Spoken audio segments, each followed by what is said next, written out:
Thank you. Thank you.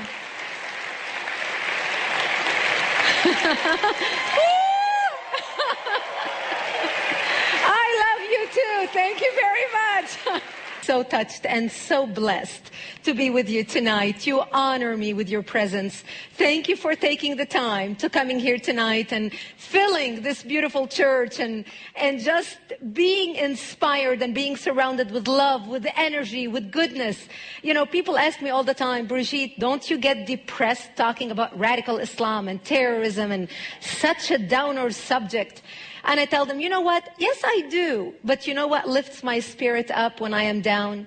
Is this energy that I reflect on. And I remember all the places that I go to and I speak to, and the people that I meet across the way, like the wonderful people like you that I'm going to get a chance to shake your hand tonight and be around you and talk with you. And I say, there are great people in this world. There are great people in this country who share my passion for the United States, for its security, for Israel and its protection.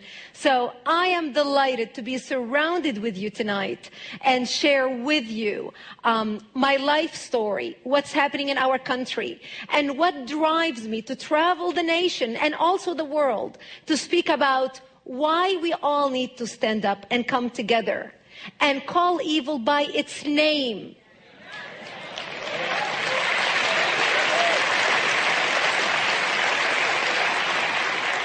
I hope you will be inspired, you will be empowered, you will be encouraged, you will be enthusiastic to go out and change the world, because it doesn't take many people to change the world. It only takes a dedicated few.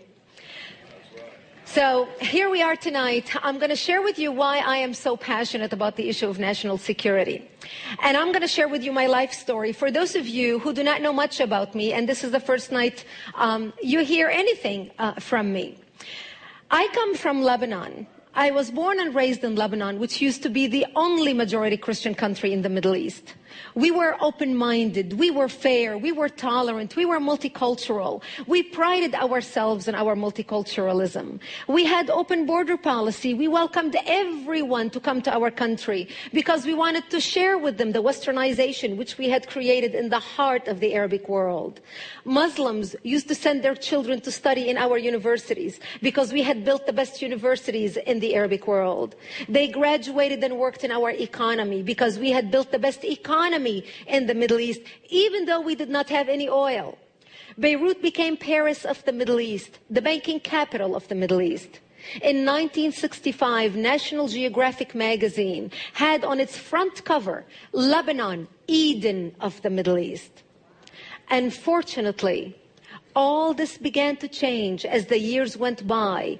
See, we got our independence in the early 40s. But by the 60s and 70s, the Christians had become the minority and the Muslims had become the majority in Lebanon. And as the Islamic population grew in the country became less and less tolerant because they started pushing for more rights that were not compatible with our Judeo-Christian value system that we had created. And that's when the problems started. The problem was contained until the influx of the Palestinians out of Jordan in 1970, when Lebanon brought them in because we already had refugee camps. Actually, at that time, Lebanon was the only country in the Middle East to accept the third wave of Palestinians into Lebanon. The majority of them were Muslims. They put their heads together with the Muslims in Lebanon and declared jihad on the Christians. What they wanted to do is create a base from which to fight Israel, kill the Jews, and throw them into the sea. Something they tried to do in Jordan. Yasser Arafat and the Palestinians tried to do in Jordan, but they failed because of the dictatorship of the king. Yet they were able to come to Lebanon, use our open-mindedness, our fairness, our tolerance, our multiculturalism, and our democracy to topple our democracy. My 9/11 happened to me in 1975 when radical Muslims blew up my home, bringing it down, burying me under the rubble wounded as they shouted Allahu Akbar. My only crime was that I was a Christian living in a Christian town. I ended up in a hospital for 2.5 months. And as I laid in a hospital bed, hooked up to IVs in both arms, I would ask my parents, why did they do this to us? Why did they attack us? And my father would tell me, because we are Christians, the Muslims consider us infidels and they want to kill us. So I knew since I was a 10-year-old child that I am wanted dead simply because I was born into the Christian faith and lived in a Christian town. This is something so foreign to Christians in America. Because in America, our idea of persecution is, oh, I took my Bible with me to work today and people looked at me funny. That's our idea of persecution. Where I come from, our idea of persecution is they want to walk into this church and start shooting at you and killing you. Just like what they're doing in Iraq right now, just like what they're doing in Egypt right now, just like what they're doing in Syria, just like what they did in Lebanon. Actually, what launched the all-out war in Lebanon was 4 Muslims walked into a church service on a Sunday morning just like this and started shooting at people. That's what started the Lebanese civil war. I ended up leaving the hospital and coming back home. But my home was no longer the home I left. I ended up living with my parents underground in an 8-by-10 bomb shelter without any electricity, any water, and very little food. To get some food, we would crawl out under the bombs, and we would dig out different dandelions and different vegetation and different greenery that grew around our bomb shelter because it was the only greenery we had. To get some water, we would crawl to a nearby spring in a ditch surrounded by snipers trying to shoot at us just to get a drink of water. And before we left our bomb shelter, my mother and I and my father would say our last goodbyes because we did not know if we're going to come back alive or dead just to get a drink of water. And we would crawl in a ditch to what used to take a 5-minute walk would take us hours to get to the spring, where my mother had to use her stocking on top of the gallon of water to catch all the worms and all the junk and all the dirt and all the rocks so we can drink the water. And this became my existence. We lived in the mountains. In the wintertime, it was so cold. And because we didn't have electricity, the electricity plant and the water plant was in a no man's land. And basically, the Muslims controlled it. So if we would go out to turn it on, they would start shooting at it. And that's how we ended up without electricity or water. So to warm up in the wintertime, living underground, because we lived in a climate just like Minnesota, very cold in the winter. My father would walk out of our bomb shelter and break twigs from the trees and bring them into the bomb shelter. And he would pour kerosene or mazout or benzene on them and light them with a fire. And we would huddle around the fire to warm up. And many nights, we had an agreement that whoever woke up first, because many nights would fall asleep around the fire trying to warm up, whoever woke up first would drag the other 2 outside and slap them on their face until they wake up. Because many nights we would pass out because of carbon monoxide poisoning, lighting fire underground with no ventilation in a little bomb shelter. And this became my existence. And we would listen to the radio, and in the beginning of the war we thought, I remember my father would say to me when we went into the bomb shelter and, you know, this little dumpy little place that my daddy used for storage. And he would say, oh, it's a temporary thing, you know, it's just a week or 2 weeks, we'll be out, life will be back to normal. Because we would hear, my daddy would tell me, oh, America is going to come save the Christians in Lebanon. America and the churches in America are going to hear what's happening to the Christians in Lebanon and they're going to come save us. And then they would say, Britain is going to come save the Christians in Lebanon. France is going to come save the Christians in Lebanon. When they hear what's happening, nobody came and nobody cared. And as we started hearing about the massacres happening in the rest of the country, you see the Palestinians and the Muslims put their heads together and formed Jaysh Lebanon al-Arabi, the Arabic Lebanese army. And they started massacring the Christians, taking over Christian cities and towns. They committed massacres that were seldom reported in the Western media because the majority of the Western media was located in West Beirut, the area that Yasser Arafat controlled. And nothing came out of there that Yasser Arafat did not approve of. They would surround Christian cities and towns and walk in and massacre the people. One of the biggest massacres in Lebanon was the city of Damour in the beginning of the war, a Christian city. They would walk into a bomb shelter.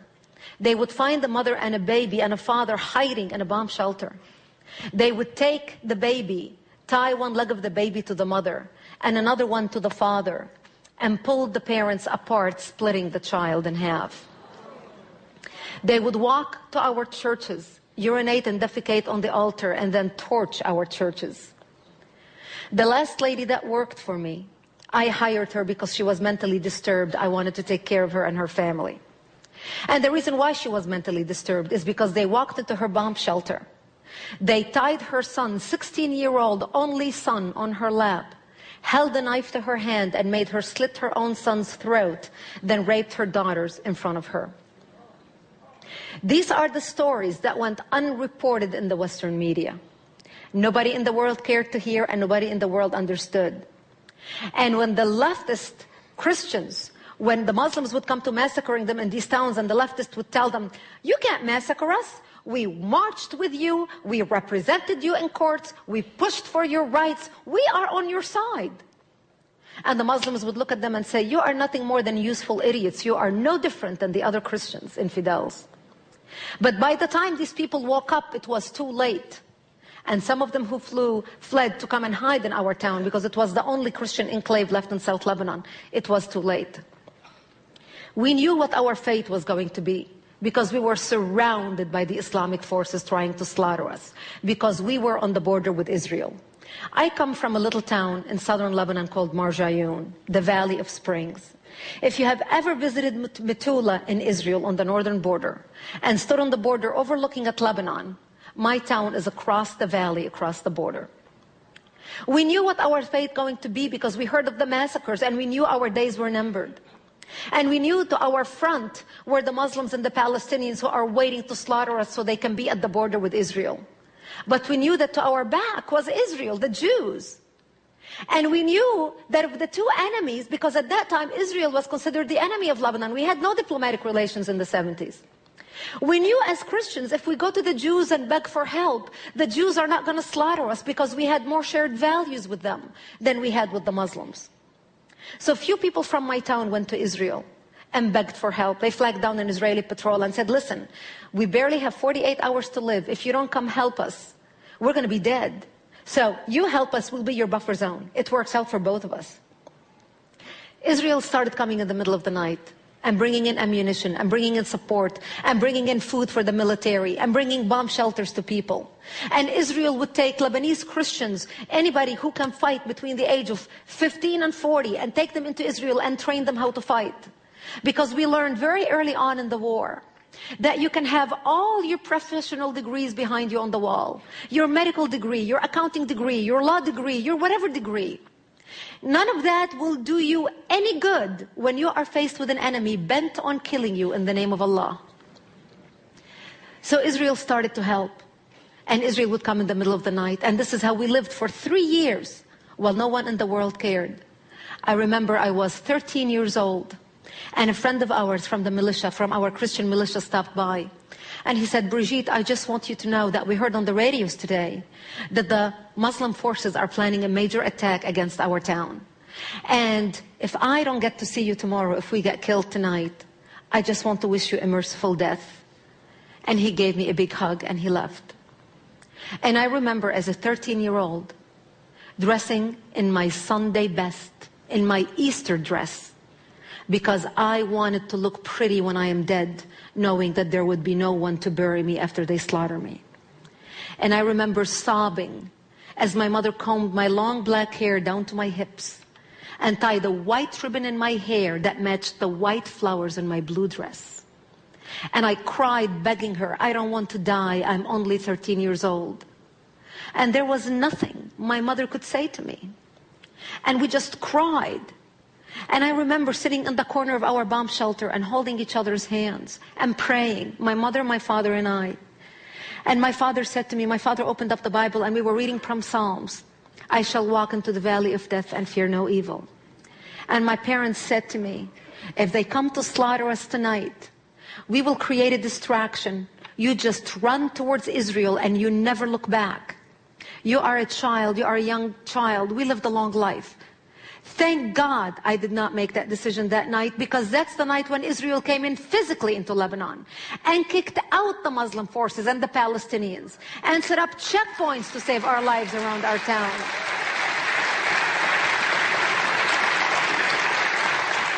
And that's how we stayed alive. You see, I'm an only child to 2 elderly parents. My parents were married for over 22 years. They couldn't have any children. My mother was 55 years old and my father was 60 when I was born. As a miracle in their lives. Yes, wow. You better watch out. Don't let that gray hair fool you. I'm a testimony. I was a blessing in their lives. We went on to live in that bomb shelter like this for another 5 years until 1982, when Israel came in physically into Lebanon, entered Lebanon, all the way to Beirut. And the reason Israel entered Lebanon, invaded Lebanon all the way to Beirut, because Syria at that time, who had come to Lebanon as a peacekeeping force, started shelling Israel from Lebanon, using it as, calling it Lebanese resistance. We Lebanese had nothing to do with it. So Israel, working with the Christian Lebanese in Lebanon, both in South Lebanon and in the capital in Beirut, trying to help the Christians take back their democracy and kick out the radical element out of the country. And Israel was able to come all the way into Beirut, kick out the majority of the Palestinians, including Yasser Arafat, where they kicked him out to Tunisia with his cronies. We came out of the bomb shelter and back to rebuilding our lives. For those of you who have not read my book, you should read the story about what happened to my life in a hospital in Israel when my mother got wounded. Because of time, I'm not going to share that story. But I may share it if I come back for Night to Honor Israel some other time. But for the sake of time, I'm going to try to condense some information because I want to cover what's happening in our country here as well in the United States and why we and Israel are one together, hooked in the hips when it comes to fighting radical Islam.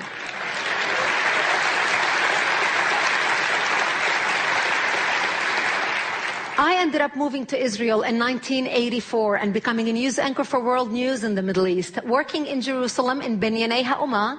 And that's the big building where they hold the big concerts right next to the Hilton Hotel. For those of you who attend the Feast of Tabernacles, I used to come down from the 5th floor down to the stage where they used to hold the Feast of Tabernacles every year, and that's where I worked. And that's where I worked from 1984 till 1989 as news anchor for World News, reporting on world events night after night. And as I reported on world events, I started realizing there was a pattern developing. Because no matter where the terrorist activity took place, and remember, this was in the 80s, where we started seeing a rise of terrorism and terrorist attacks around the world. No matter where the terrorist activity took place, the name of the perpetrators were always the same. Muslims, Ahmed, Muhammad, Hussein, Ali. The name of the victims were always Westerners, Christians and Jews. Terry Waite, Terry Anderson, Colonel Higgins, the Achille Lauro, the TWA, the Panam flights, and I can go on and on. As a matter of fact, in my first book, Because They Hate, titled Because They Hate, I go over pages upon pages. I list pages of all the years and all the attacks against the United States and Western interest that no one paid attention to. And I started realizing that what I used to think was a regional problem between a majority Muslim Middle East trying to kill or expel the minority Christians and Jews had become a worldwide problem. But the world was not paying attention. The world was not connecting the dots. The world lacked imagination. And isn't this exactly what the 9/11 Commission report said after 9/11? We lacked imagination. It's not that we did not know that Osama bin Laden wants to attack us. Osama bin Laden attacked in the previous 8 years, Osama bin Laden attacked the World Trade Center in 1993. The only difference between the two attacks between 1993 and 2001 were the buildings did not come down. They attacked our embassies in the Kubar Towers in Saudi Arabia. They attacked our embassies in Africa and Tanzania. They blew up the USS Cole. And then they were so confident that we were so asleep that they came back and attacked the World Trade Center, the exact same spot again, and this time brought the buildings down. We lacked imagination. It's not that we did not know what our enemy wanted to do to us. We are dealing with an enemy for the first time in history that is so open, so clear, so determined. They don't beat around the bush. They're very direct. And the more direct they are, the deeper we dig our head into the sand thinking, na na na na boo boo, I'm not going to listen.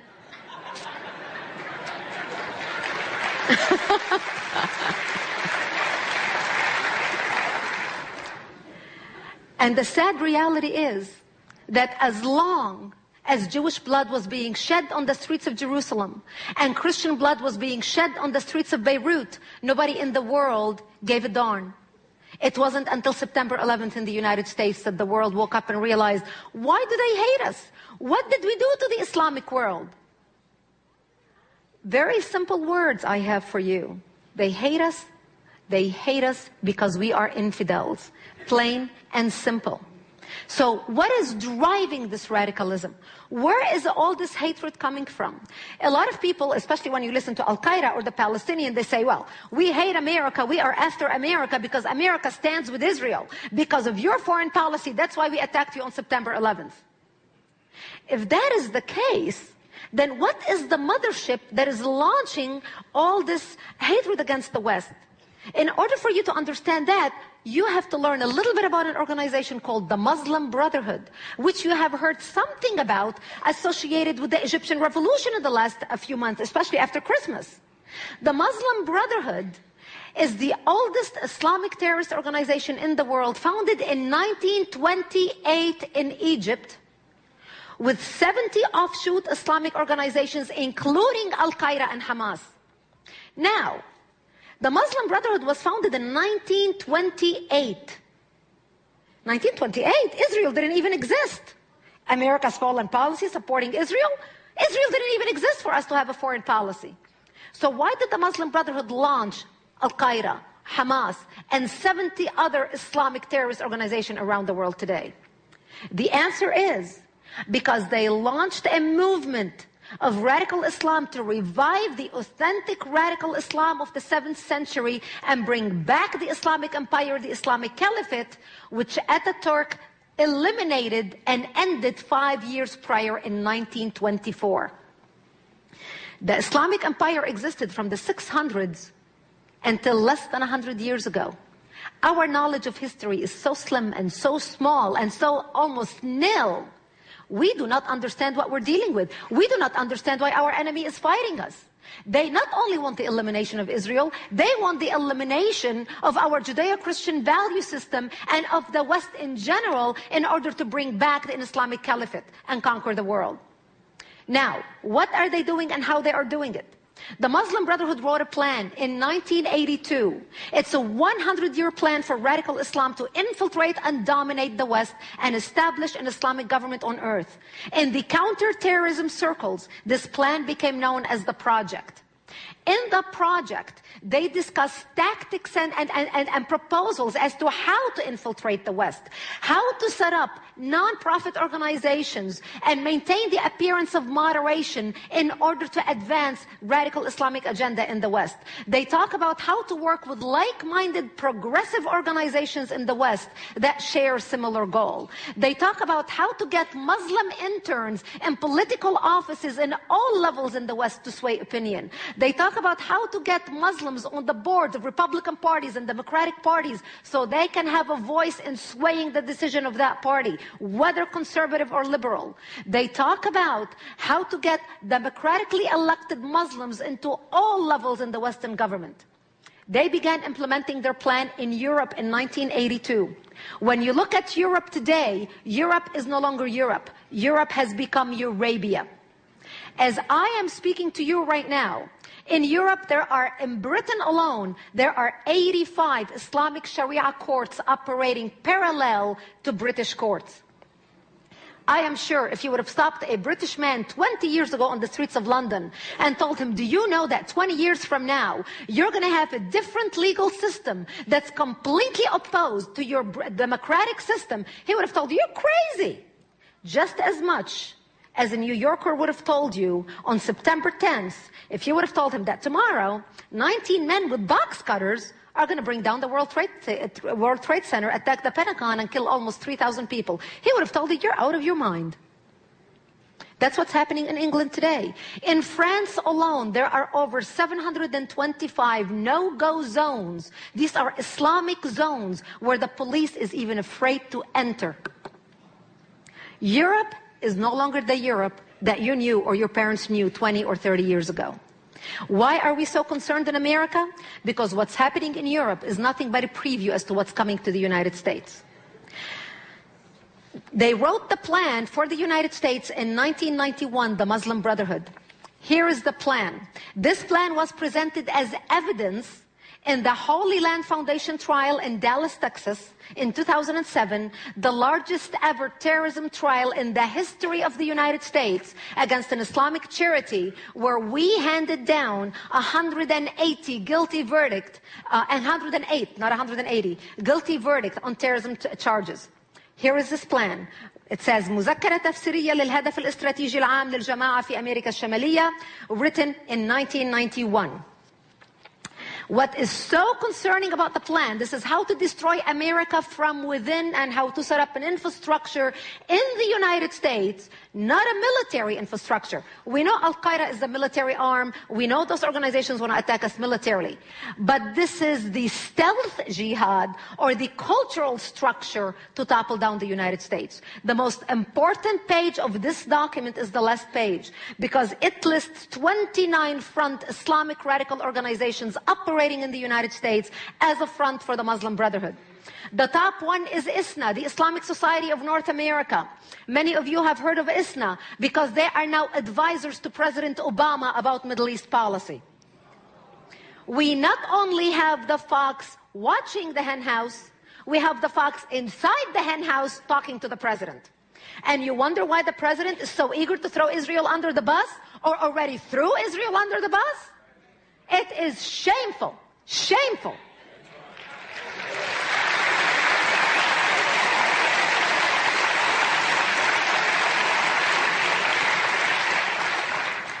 The second organization is the Muslim Student Association, the MSA. The Muslim Student Association has more chapters today on American college campuses than the Democrats and the Republican combined. And we wonder where anti-Semitism and anti-Americanism is coming from? While we were asleep, our enemy has been organizing for years. The Muslim Student Association right now has such influence on American college campuses that if you are a pro-Israel speaker or a pro-America speaker, you will have to have security fit for a president to be able to deliver a speech on a college campus because of the Muslim Student Association and how organized they are and how hateful they are. Number 8 on the list is NATE, the North American Islamic Trust. They control the majority of mosques in the United States. Number 22 on the list is the Muslim Association for Palestine, which later morphed into CARE, the Council on American Islamic Relations, which is a front for Hamas in the United States. They are now the ones who you see on television all the time talking about Middle East affairs. And they are the ones who are invited to the White House to the iftar dinner and being catered to and speak at the Pentagon and at the State Department and everywhere else. This is what is so dangerous right now happening in America. It's not only the military threat that we are worried about. We know they are trying to attack us militarily. But this is the insidious threat that we are worried about. And I'm going to touch on education and how they are attacking us with the education. Part of the Muslim Brotherhood, part of this plan, is how to infiltrate every segment of our society in order to destroy America from within and create a generation that hates America from within. They have a media department, an educational department, a political department, a writers department, Islamic education department, intellectual think tank departments on every level. I'm going to touch now on our universities and how systematically they have tried this strategy to destroy our universities. I call our universities occupied territories, because if you have a child in an American college campus right now, especially if it's an Ivy League university, you know exactly why I call it occupied territories. We have lost our universities. They're brainwashing our children. So how are they brainwashing our children and why? They started, the Saudis, because of the oil wealth, started pumping millions into our universities, setting up Middle East study department and political science departments, setting up Arab professors who are anti-Israel and anti-America to basically brainwash our students. They are using, this is how they're doing it, they are using a loophole in our laws called the Title VI program. The Title VI program was instituted by our government after World War II to educate American students about foreign languages and foreign cultures, especially those who want to get into the CIA and the State Department and diplomatic field so they can be an asset to our country. That's how the Saudis are able to use that program to funnel millions into our universities and set up this Middle East Study Department and Political Science Department.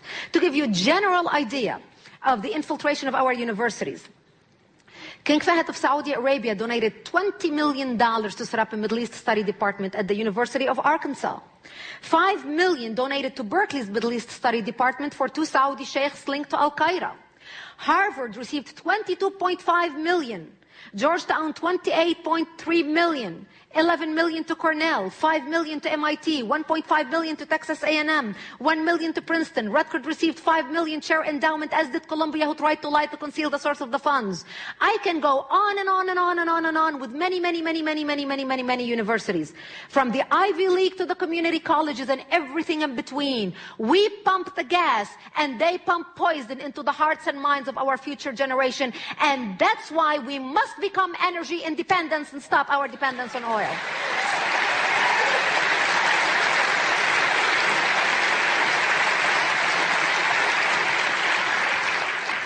People ask me all the time, Brigitte, why is the media so biased? I mean, my gosh, God forbid you're subjected to watching CNN, let alone CNN International, if God forbid you are on one of these cruises, because that's the only thing you're stuck watching on a cruise, CNN International. You know, you might as well be watching Al Jazeera in English. You know, my husband sits watching television with his shoe in his hand, ready to swing it at the TV set.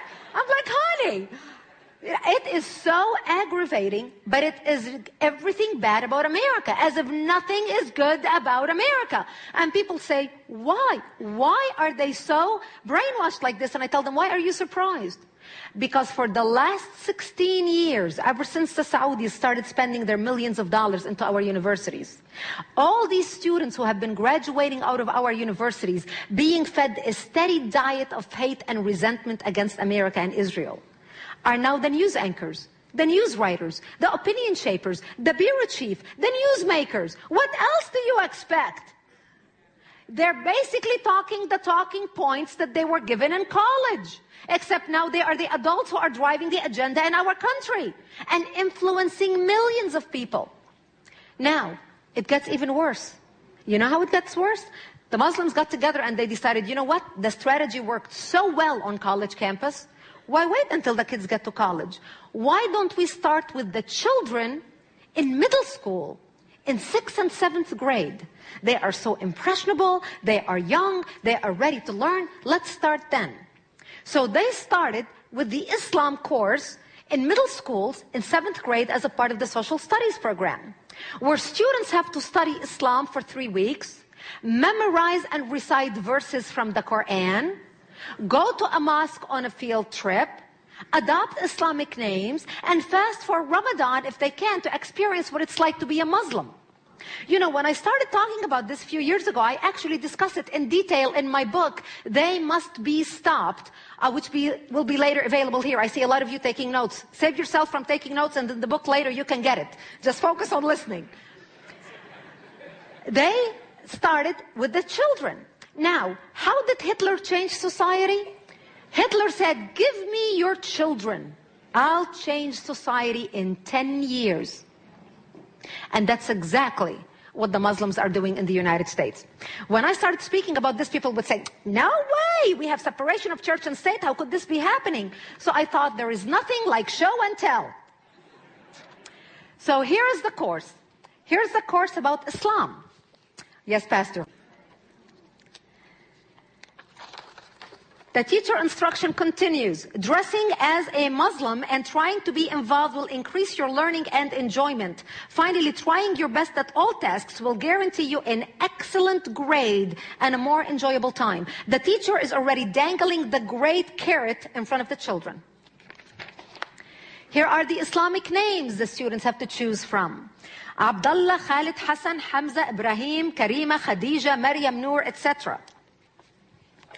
Here are some exercises from the class. You know, it's a 3-week course. And I'm going to read you an exercise because I'm going to make a point with this exercise. This exercise is about wisdom cards, these are called. They're teaching the students facts from fiction. And here is a fact card. A jihad is a struggle by Muslims against oppression, invasion, and injustice. Now, this may sound familiar to you, but here is why. Because these are the talking points of Al-Qaeda anytime Al-Qaeda issues a press release saying why they are fighting the Americans in the Middle East. Why? Al-Qaeda is fighting what? Oppression of the Islamic world, invasion of the Islamic world, injustice in the Islamic world. What do the Palestinians say when they're talking about why they're fighting Israel? Why they have jihad against Israel? What's the Palestinians' talking point? Have you ever heard Hamas, the latest Hamas press release? We will continue our fight against injustice, oppression, and invasion. Our enemies' talking points are now being taught to our 6th and 7th graders in public schools in the United States. Why are they doing this? Because these students 10 years from now are going to be in college, and they're going to go into the workforce, and they vote. And what opinion do you think they're going to have about Israel and our soldiers who are fighting in the Middle East coming back home? Well, of course they're going to kill you. You deserve to die because they are just protecting themselves. That's why they have jihad, because they're fighting you because you invaded them and you are not being just to them and you are occupying them. That's what's happening in our society. And here's the kicker. Here is something that the students have to analyze. Remember, public school. This is public school. Here's something that they have to analyze. It is the Islamic salvation prayer, or the Fatiha, which is the prayer that is said in the beginning of every prayer. It is the equivalent to the Christian prayer of the salvation prayer of I accept Jesus Christ into my heart as my Lord and Savior, etc. Praise be to Allah, Lord of creation. Now remember, we cannot sing Christmas songs at public schools. Okay? Can you imagine Pastor Hammond going in there saying praise be to Jesus Christ in public schools? Okay. Praise be to Allah, Lord of creation, the compassionate, the merciful, King of Judgment Day. You alone we worship, and to you alone we pray. Guide us to the straight path, the path of those whom you have favored, which is the Muslims who accepted Islam and Muhammad. Not of those who have incurred your wrath, which is the Jews who refused Muhammad. Nor of those who have gone astray, which is the Christians. This is in public school. The students have to analyze this prayer. Can you imagine Pastor Hammond going to public schools and saying, we're going to teach the Bible, a course about the Bible for 3 weeks. Now you all students, if you behave yourself and dress like Jesus used to dress and, wear the Roman sandals, you'll get better grades. And you're going to adopt Judeo-Christian names like Michael and Sarah. And you're going to memorize and recite verses from the Bible. And you're going to fast to experience Good Friday, so you'll know what it's like to be a Christian. And then I'm going to invite you to my church for a church service, so you can experience like what it's a Christian. Now let's analyze the salvation prayer. Jesus, I accept you into my heart as my Lord and Savior. What do I mean by that? Can you imagine him teaching that in public schools? What do you think will happen?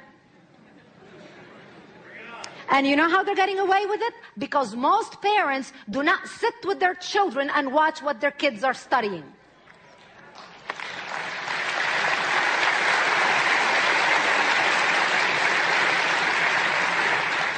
We have a problem in our country.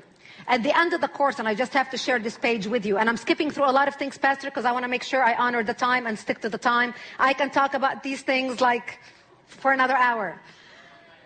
But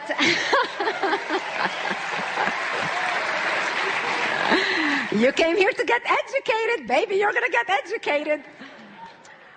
Here's how the course ends. They get all the kids in the cafeteria, and the teacher says, for the Islamic ball, and the teacher says, Assalamu alaikum, fellow Muslims. The kids are already Muslims. And they celebrate, and whoever was the best student, and at the end it says, they announce the winner of who was the best Muslim student in the class. And they say, that's all we have time for. So until next time, inshallah, assalamu alaikum wa Allahu akbar. God willing, Allah willing, may peace be with you, and there is none greater than Allah Almighty. This is how the course ends. We in this country have kept silent for a very long time about a lot of things happening in our country that we do not agree with. And I believe this is the time we need to take political correctness and throw it in the garbage where it belongs. Yeah.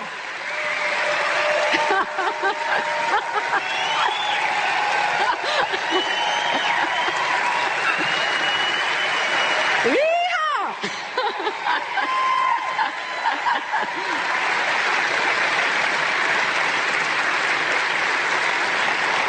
Absolutely. Thank you. Thank you. I am talking to the right people. Thank you, Pastor. This is the right crowd. You know, I travel the country and I speak to many people. And I know that we have a lot of things in America that are not perfect. No one's perfect. And just as people have our own shortcomings, every country has its own shortcoming. But I am sick and tired when I see people complaining about America, apologizing for America, seeing all the ills in America. If they are that upset with America, for God's sake, we'll give them a one-way ticket to whatever country they want to go to and leave this country to us. I am sick and tired when I hear people say, I'm an African American, and I'm Italian American, and I'm a Vietnamese American, and I'm a this and that American. I am nothing but an American. We must be only Americans.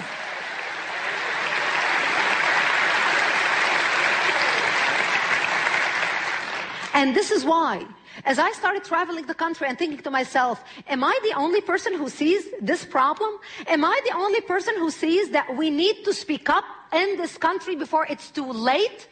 I understand what happens when people turn a blind eye to evil. When good people turn a blind eye to evil, evil dwells. Societies deteriorate. Apathy brings in tyranny. You know how I know? Because my life was affected by it.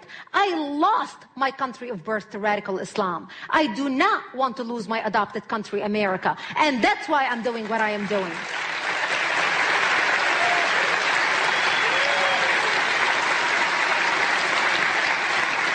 People ask me all the time, Brigitte, why are you so passionate about this subject? I mean, my gosh, when you speak, the energy, the passion.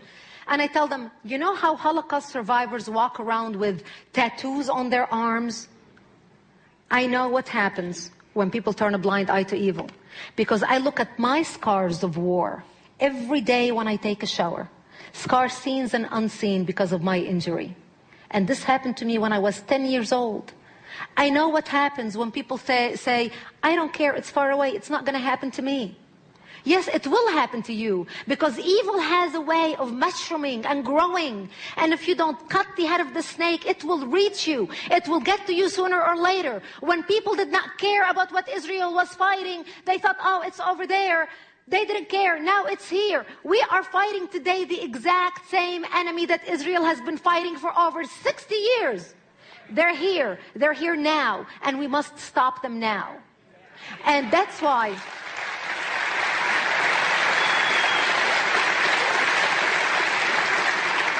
And that's why when I started traveling the country and I started educating people, I realized very quickly, people will come to me, they say, now that I am educated, what can I do? Give me something to do. And I realized very quickly, we can educate until the cows come home. Nothing is going to change. Education is important, but it is not sufficient. Education must be coupled with action. And that's when I launched Act for America. Don't just love America, act for America. I realized there are millions of people across this country who think what I think, who feel what I feel, who want to see the changes that I want to see. But they are afraid to speak the way I do, because if you speak the way I do, people will call you racist and a bigot. I come from the Middle East. I look Middle Eastern. If anybody's going to accuse me of being a racist, they better be able to argue with me in Arabic, my mother tongue, before they can call me a racist.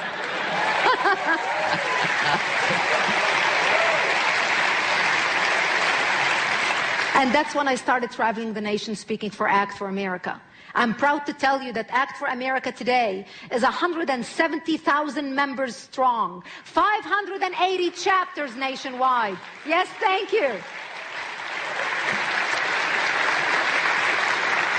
We have a full-time federal lobbyist on Capitol Hill, all day long talking to elected officials about what's happening in our country and educating them. We have our own national television show airing to 40 million homes across the United States and 190 markets. And I travel the nation speaking to people about how we can all work together in order to bring about change in our country. I realized the power of the individual in the United States is unbelievable and irreplaceable. We have something that most other nations do not have, and that is our Constitution and our Bill of Rights that give us the power to change the world.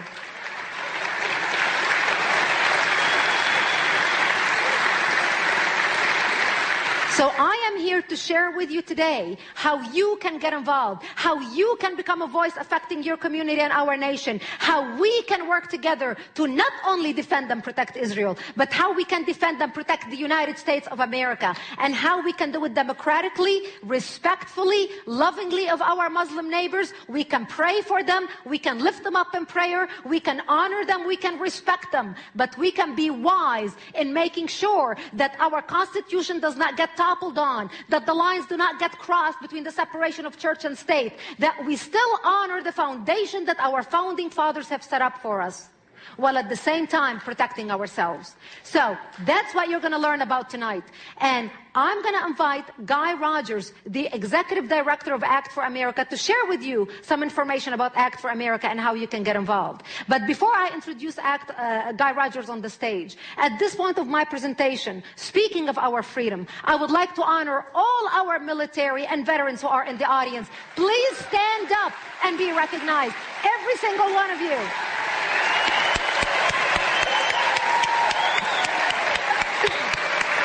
Remain standing. Thank you. Thank you. Thank you. Thank you. Thank you from the bottom of my heart. Thank you. Kindly remain standing. I have a message for you, all our veterans and our military. Kindly remain standing. I have a message for you. All of you, I want to see all of you up. Anybody who sat down, I'm waiting for you to stand up. Because I want to thank you from the bottom of my heart for building a nation for me, where an immigrant like me can escape tyranny and come here and live in this great nation. Thank you for building a nation for me, a beacon of light where people from all over the world can come here to be free. Thank you for building a nation for me where I can come and be all I can be as a human being, where I can accomplish anything I want to accomplish, where I can stand up and... Thank you. Thank you. Thank you. Thank you. Thank you from the bottom of my heart. Thank you. Kindly remain standing. I have a message for you, all our veterans and our military. Kindly remain standing. I have a message for you. All of you, I want to see all of you up. Anybody who sat down, I'm waiting for you to stand up. Because I want to thank you from the bottom of my heart for building a nation for me, where an immigrant like me can escape tyranny and come here and live in this great nation. Thank you for building a nation for me, a beacon of light where people from all over the world can come here to be free. Thank you for building a nation for me where I can come and be all I can be as a human being, where I can accomplish anything I want to accomplish, where I can stand up and speak without fearing for my life, where I can exercise my freedom of speech, my freedom of the press, my freedom of religion, and every other freedom I have. I know my freedom and the freedoms of everybody sitting down are built upon your shoulders and your sacrifice. I thank you from the bottom of my heart on behalf of millions of people around the world and in America who are not standing here before you today, to thank you, to tell you face to face, we thank you, we honor you. You are not only my heroes, you are the heroes of millions of people. God bless you, one and all, and God bless the United States of America. Thank you. Thank you. Thank you.